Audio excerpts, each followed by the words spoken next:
بسم اللہ الرحمن الرحیم۔ السلام علیکم۔ آج میں بیان کروں گا لیلۃ القدر کے بارے میں۔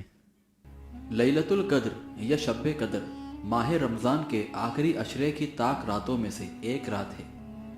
اسی رات میں سب سے پہلے قرآن مجید اتارا گیا اور اسی رات آنے والے سال کے متعلق موت و حیات اور وسائل زندگی کے فیصلے لوح محفوظ سے اتار کر فرشتوں کے سپرد کر دیے جاتے ہیں۔ لیلۃ القدر کی فضیلت بیان کرتے ہوئے سورہ القدر میں اللہ تعالیٰ فرماتا ہے، بے شک ہم نے اس قرآن کو شب قدر میں نازل کیا، اور آپ کو کیا معلوم کہ شب قدر کیا ہے؟ شب قدر 1000 مہینے سے بہتر ہے۔ اس رات میں فرشتے اور روح جبرائیل اپنے رب کے حکم سے ہر کام کے لیے نازل ہوتے ہیں۔ وہ رات طلوع فجر تک سراسر سلامتی ہے۔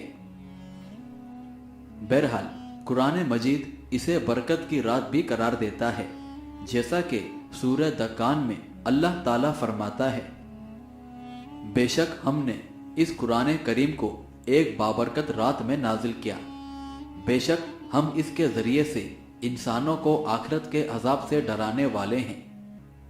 صحیح بخاری کی حدیث ہے، رسول اللہ صلی اللہ علیہ وآلہ وسلم نے لیلۃ القدر کی فضیلت کے بارے میں فرمایا، جو شخص ایمان کی حالت میں ثواب طلب کرنے کے لیے شب قدر کا قیام کرتا ہے تو اس کے پہلے گناہ معاف کر دیے جاتے ہیں۔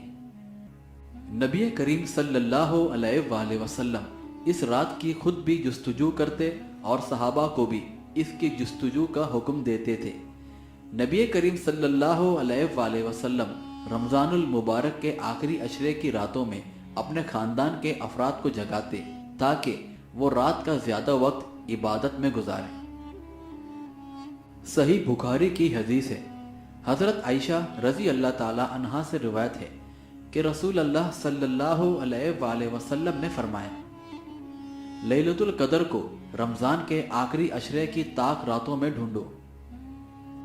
اور صحیح مسلم کی حدیث ہے، حضرت عائشہ رضی اللہ تعالی عنہا نے یہ بھی بتایا کہ جب رمضان کا آخری عشرہ آتا تو نبی کریم صلی اللہ علیہ وآلہ وسلم رات کو جاگتے اور اپنے گھر والوں کو بھی جگاتے اور عبادت میں خوب محنت کرتے اور اس کام کے لیے کمر کس لیتے۔